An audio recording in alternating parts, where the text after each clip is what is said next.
Students, आज हम accounting for partnership firms fundamentals का सेकंड लेक्चर शुरू करने वाले हैं।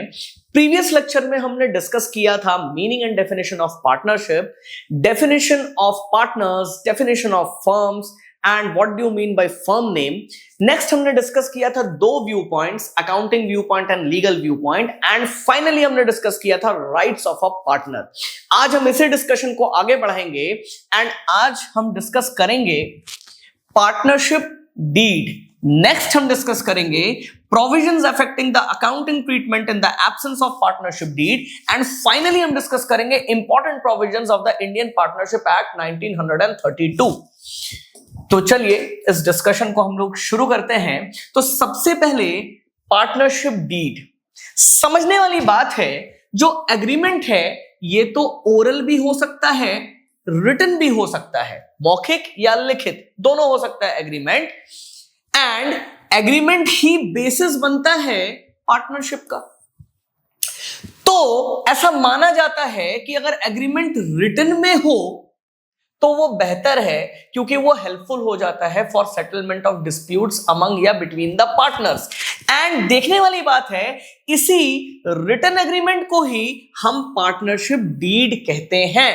इस पार्टनरशिप डीड में terms and conditions of the partnership भी रहता है, एंड ये एक लीगल डॉक्यूमेंट होता है which is signed by all the partners.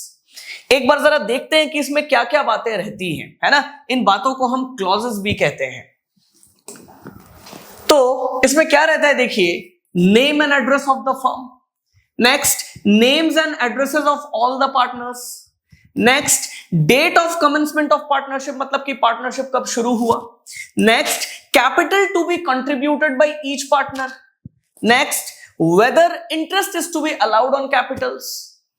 Further देखिए इसमें और क्या बातें हो सकती हैं, whether any partner is to be allowed salary, next profit sharing ratio among the partners, ये भी जानकारी रहता है। एंड मैं आपके जानकारी के लिए बता दूं एक और बात, जब मैं लिखता हूं प्रॉफिट शेयरिंग रेशियो, इसका मतलब होता है profit and loss sharing ratio. Text books में जनरली प्रॉफिट शेयरिंग रेशियो कई बार लिख दिया जाता है, बट इसका मतलब ये नहीं है कि हम लॉस होने से सोचेंगे कि और कोई रेशियो होता तो उस पे शेयर करेंगे। जी नहीं, जो रेशियो पे हम प्रॉफिट को शेयर करते हैं उसी रेशियो में हम लॉस को भी शेयर करेंगे, तो ये इंप्लाइड है। फर्दर आप देखिए, rights and duties of partner भी रहता है। Next, method of valuation of goodwill in case of admission या रिटायरमेंट या डेथ ऑफ अ पार्टनर, ये बहुत ही इंपॉर्टेंट बात है। इससे रिलेटेड हम लोग फर्दर आगे के चैप्टर्स में देखेंगे कि कैसे कैसे हम कैलकुलेशन करते हैं गुडविल का, एडमिशन के टाइम पे, रिटायरमेंट के टाइम पे, डेथ के टाइम पे। नेक्स्ट आप देखिए, mode of settlement of accounts in case of retirement या death of a partner and dissolution of the firm, मतलब कि हम अकाउंट्स को सेटल कैसे कैसे करेंगे जब कोई पार्टनर रिटायर कर गया, या फिर किसी का डेथ हो गया, या फिर फर्म ही डिसॉल्व हो गया, यानी कि फर्म ही खत्म हो गया उस समय। ये तो कुछ बातें थी डीड के बारे में। तो इससे हमें समझ में क्या आता है, आप देखिए कि डीड का बहुत इंपॉर्टेंस है, एंड इसके इंपॉर्टेंस को हम इन बातों से समझ सकते हैं कि डीड हमें पार्टनर्स के राइट्स का जानकारी देता है, पार्टनर्स के ड्यूटीज का जानकारी देता है, उनके रेस्पॉन्सिबिलिटीज को भी बताता है, एंड हमें उनके लाइबिलिटीज को भी बताता है। मोर ओवर, डीड से एक और हेल्प ये हो जाता है कि ये डिस्प्यूट सेटलमेंट में भी बहुत फायदेमंद होता है। ये कुछ इंपॉर्टेंस है डीड के, एंड इसके बाद जो टॉपिक हम लोग डिस्कस करेंगे, it is very important from your board examination point of view. देखने वाली बात है, क्या कहता है, provisions affecting accounting treatment in the absence of partnership deed. समझने वाली बात है, इसमें लिखा गया in the absence of a partnership deed और where it does not have a clause in respect of the following matters, provisions of the Indian partnership act 1932 apply. अब समझिए एक बात, यहां पे पार्टनरशिप डीड लिख दिया गया एंड काफी किताबों में ऐसे ही लिखा जाता है कि जहां पे पार्टनरशिप डीड नहीं है या फिर पार्टनरशिप डीड तो है पर इन मैटर्स पे उस पे कोई बात नहीं किया गया है। तो समझिएगा, इसे आप डीड ना सोच के एग्रीमेंट सोचिए, क्योंकि डीड तो हम सिर्फ रिटन वाले एग्रीमेंट को कहते हैं ना। तो आपको यहां पे डीड नहीं मान के एग्रीमेंट मान के चलना है। काफी किताबों में ये चीज डीड करके लिखा हुआ रहता है एंड लोगों के बीच में फिर एक मिसअंडरस्टैंडिंग हो जाता है, क्योंकि क्वेश्चंस में ये इंप्लाइड बात है कि एग्रीमेंट की बात की जा रही है कि अगर एग्रीमेंट नहीं है ऑल टुगेदर या फिर एग्रीमेंट तो है पर उसमें इन मैटर्स पे कोई बात नहीं की गई है, तो फिर कैसे कैसे हम लोग डील करेंगे as per the Indian partnership act 1932। तो बहुत जरूरी है कि आप इसको एग्रीमेंट मान के चले। तो यहां पे जितने भी मैटर्स हैं मैं उसमें यही मानूंगा। आप देखिए, सबसे पहला मैटर कि इंटरेस्ट ऑन एडवांस या लोन बाय अ पार्टनर। पहले तो इसे समझते कि हुआ क्या है।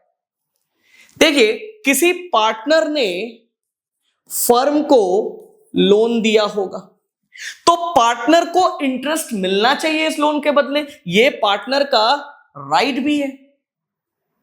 देखने वाली बात है, ऐसे सिचुएशन में मान लीजिए आपके पास कोई एग्रीमेंट ही नहीं है या फिर एग्रीमेंट तो है पर इस विषय में उसमें कोई बात नहीं लिखा गया है कि पार्टनर को कितना रेट ऑफ इंटरेस्ट मिलना चाहिए। तो ऐसे सिचुएशन में as per the provisions of the Indian partnership act 1932 हम पार्टनर को interest at the rate 6% per annum देते हैं। एंड एक और इंपॉर्टेंट बात, ये जो आइटम है interest on loan by partner, ये चार्ज अगेंस्ट प्रॉफिट है, यानी कि चाहे फर्म को प्रॉफिट हो या लॉस हो फर्म को ये देना ही पड़ेगा पार्टनर को। नेक्स्ट आप देखिए, sharing of profits and losses. तो हमें सिचुएशन क्या मान के चलना है कि एग्रीमेंट ही नहीं है या फिर एग्रीमेंट तो है पर उसमें प्रॉफिट्स एंड लॉसेस किस रेशियो में शेयर करेंगे पार्टनर्स, इसका जानकारी नहीं है। तो इस सिचुएशन में हमें provisions of Indian partnership act 1932 के तहत प्रॉफिट्स एंड लॉसेस को इक्वली शेयर कर देना चाहिए पार्टनर्स के बीच में। Next, interest on capital. तो अगेन हमें क्या मानना है कि एग्रीमेंट ही नहीं है या फिर एग्रीमेंट तो है पर उसमें इंटरेस्ट ऑन कैपिटल का कोई बात किया हुआ नहीं है कि पार्टनर्स को कितने रेट में इंटरेस्ट ऑन कैपिटल मिलना चाहिए। तो ऐसे सिचुएशन में हम provisions of Indian partnership act 1932 के तहत पार्टनर्स को कैपिटल पे इंटरेस्ट नहीं देंगे। Next, interest on drawings. समझने वाली बात है, यहां पे जो ड्राइंग्स है ये drawings against profit by partners है ना। ये जो ड्राइंग्स है ये प्रॉफिट से निकाला गया है बाय द पार्टनर्स। तो इसमें कायदे से फर्म को पार्टनर से इंटरेस्ट लेना चाहिए, बट सिचुएशन क्या है कि हमारे पास तो एग्रीमेंट ही नहीं है या फिर हम ऐसे मानेंगे कि एग्रीमेंट तो है बट कितने रेट में इंटरेस्ट लेना चाहिए पार्टनर से इसका जानकारी उसमें नहीं है। तो ऐसे सिचुएशन के अंदर as per the provisions of the Indian partnership act 1932 firm partner से इंटरेस्ट चार्ज नहीं करता। Next, remuneration to partners. Again हम सिचुएशन क्या मानेंगे कि एग्रीमेंट ही नहीं है या फिर एग्रीमेंट तो है बट उसमें रेमुनरेशन टू पार्टनर्स का कोई जानकारी नहीं है। तो ऐसे सिचुएशन में as per the provisions of the Indian partnership act 1932 हमें पार्टनर्स को रेमुनरेशन नहीं देना है। रेमुनरेशन का मतलब सैलरी या कमीशन होता है। नेक्स्ट आप देखिए, admission of a partner.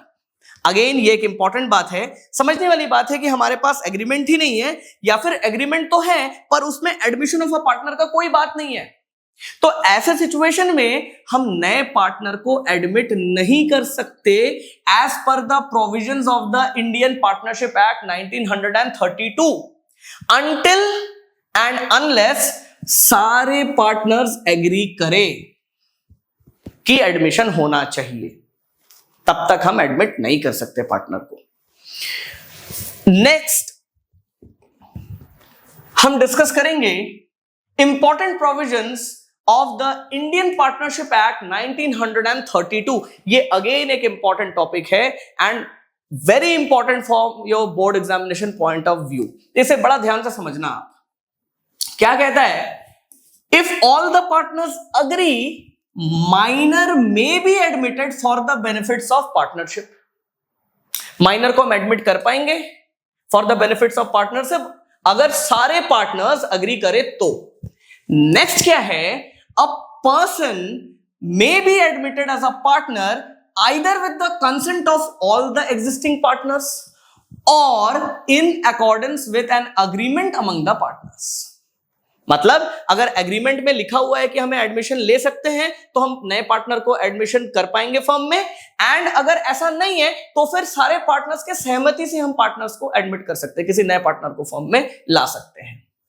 Next देखिए क्या लिखा गया, a partner may retire from the firm either with the consent of all the other partners और in accordance with an agreement among the partners.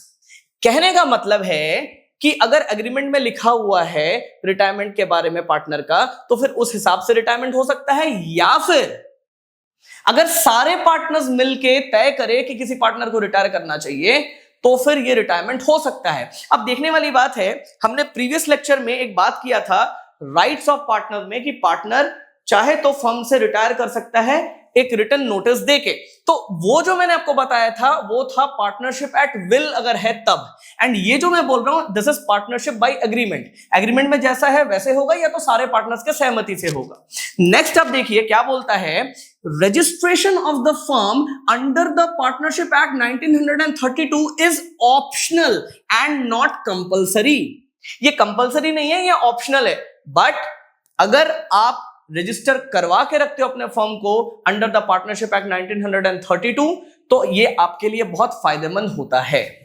Next आप देखिए, unless otherwise agreed by the partners in the partnership deed a firm is dissolved on the death of a partner. कहने का मतलब है अगर agree किया हुआ नहीं है कि किसी पार्टनर के डेथ के बाद क्या होगा इस पार्टनरशिप फर्म का, तो फिर नॉर्मली फर्म डिसॉल्व हो जाता है। एक और जरूरी बात कि पार्टनर्स चाहें तो कभी भी सब मिलके म्यूचुअली कुछ इंक्लूड कर सकते हैं इस डीड में या फिर इस एग्रीमेंट में, एंड वो चाहें तो कुछ एग्जिस्टिंग क्लॉज को चेंज भी कर सकते हैं कभी भी, है ना। सारे पार्टनर्स मिलकर अगर चाहें तो ऐसा हो सकता है। आशा करता हूं कि मैं आपको यह समझा पाया हूं। Thank you very much.